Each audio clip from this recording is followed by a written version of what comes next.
thanks for joining me today. We know our minds hold emotional stress, but did you know your body does as well? If you've ever suffered from stiffness in the hips, it could be due to emotional negativity or an emotional trauma you've suffered in the past. Yogic tradition holds that negativity is stored in the hips. Equally, if you have stiffness of the upper back or shoulders, it could be due to stress and anxiety.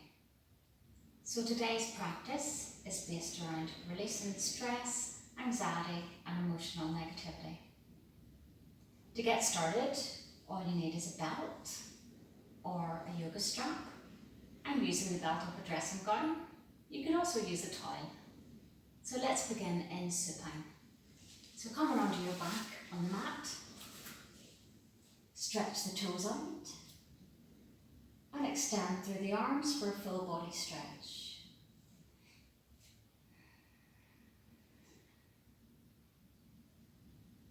Exhale the palms, face down onto the floor and draw the right leg in. Extend those left toes up towards the ceiling and we're going to rotate the hip 4 times in each direction. So we're getting the synovial fluid moving around the hip socket, a bit like oil in a rusty hinge. Slide the right foot out, draw the left knee in and rotate 4 times in each direction. Activate through those right toes.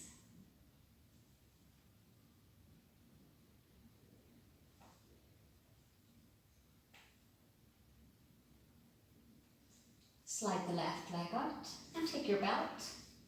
Place it around the ball of the right foot, so the largest part of the foot. And extend the heel up towards the ceiling. You're holding the belt in both hands. You can either keep the leg bent, or if you're enjoying the stretch through the hamstrings, you can push the thigh out.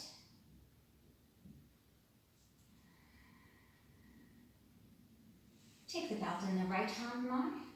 Place the left hand on the left hip and ease the right leg out to the side for a gentle hip opener. Take a nice deep breath in and return the leg to centre. We're going to place the belt around the left foot now. So around the ball of the foot, hold the belt in both hands. Press the thigh away from you.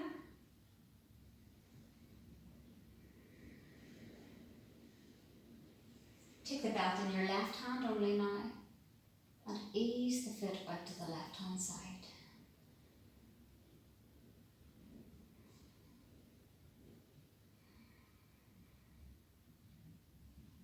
Bring the foot in. Place your belt to the side and hug your knees into your chest.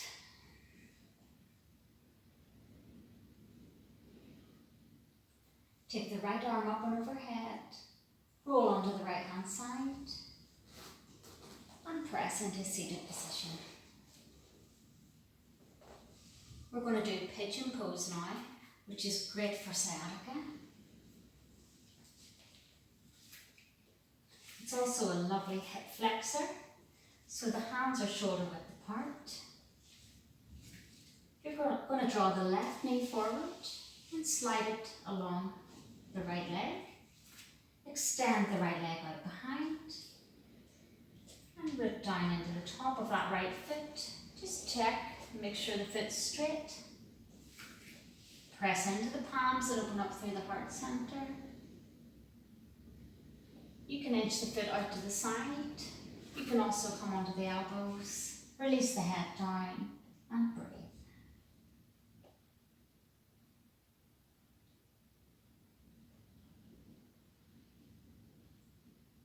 Tuck those right toes under, extend through the right leg, press into the palms to come back to tabletop.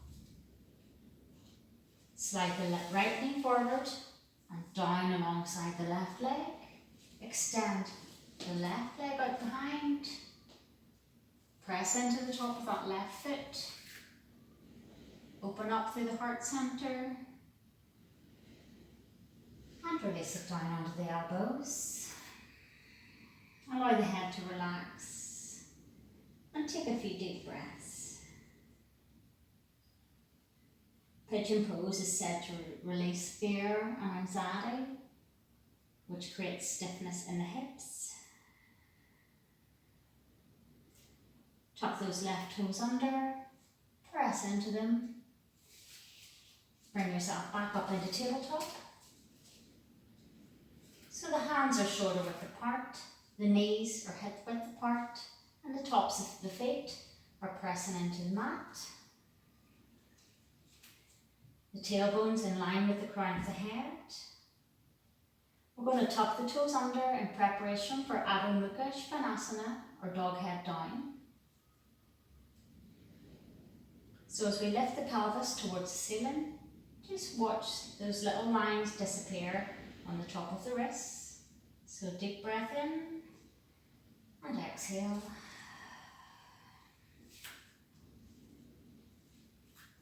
So you're strengthening the upper body, the legs, and also quietening the mind.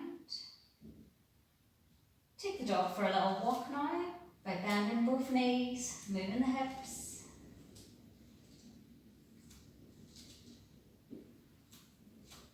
And then take both heels towards the mat. Walk the hands in so that they're about 2 feet in front of you. Bend the knees deeply, press into the soles of the feet, and then on inhalation, we're going to rise up, extend through the fingertips into tall mountain, press the palms together, and bring the thumbs to the heart center.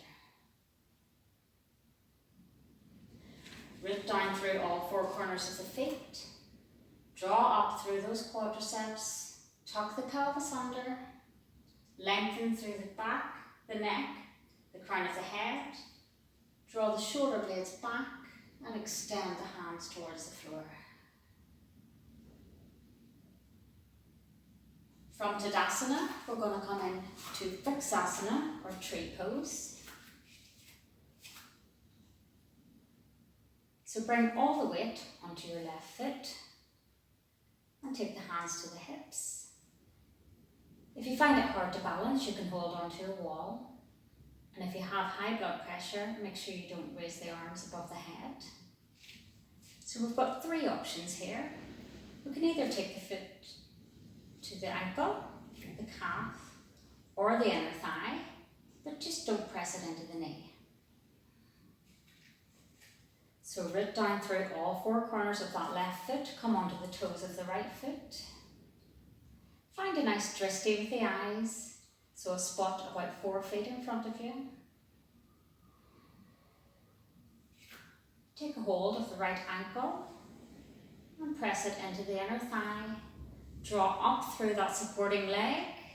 Make sure the hips are facing forward. And bring your thumbs to Anjali Mudra. Exhale and inhale the palms up and overhead. So you're mobilizing the hip joint, but you're also strengthening the legs, the ankles. Tree pose improves balance and concentration as well. Bring the hands back to the hips and take the right foot to the floor. Press into all 4 corners of the right foot now.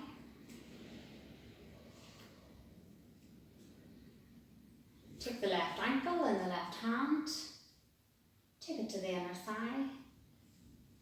Push up through that supporting leg. Take the hands to the heart center for Anjali Mudra. Exhale and inhale. Thumbs towards the ceiling.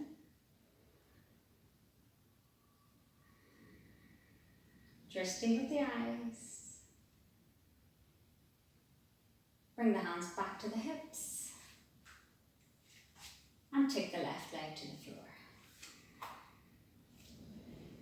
We're going to finish today with some sectional breathing, or full yogic breath. It's an amazing tool for controlling anxiety and panic attacks. So let's lie down onto our mats. Soles of the feet are on the floor.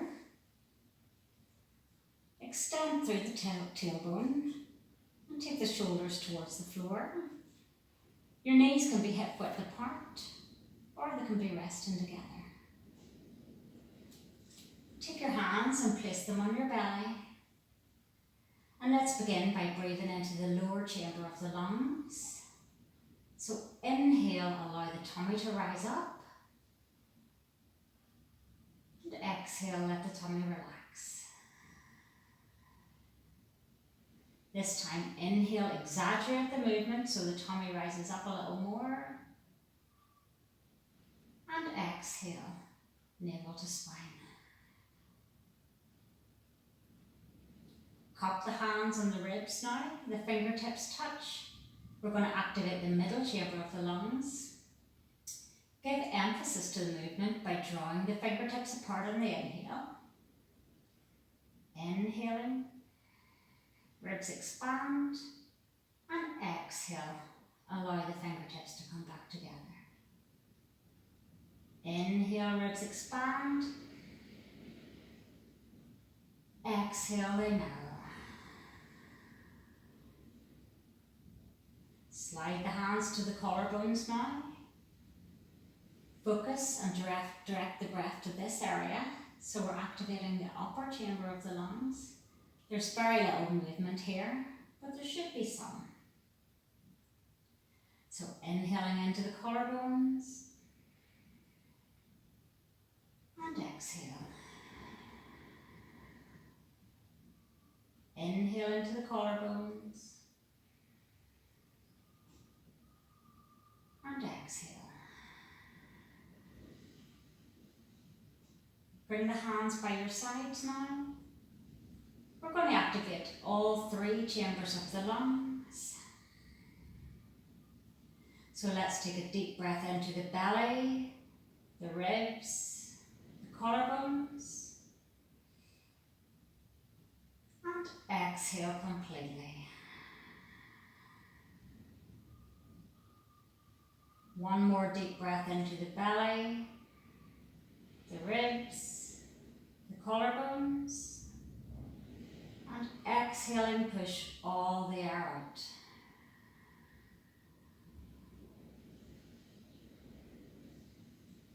Allow the fingers to curl towards their respective palms.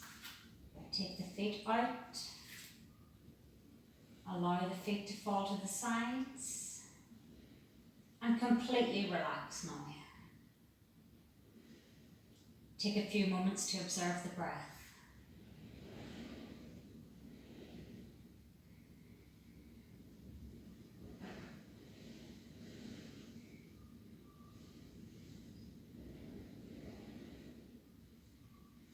And when you're ready, you can come back into seated. Bring our hands to the heart center. Namaste.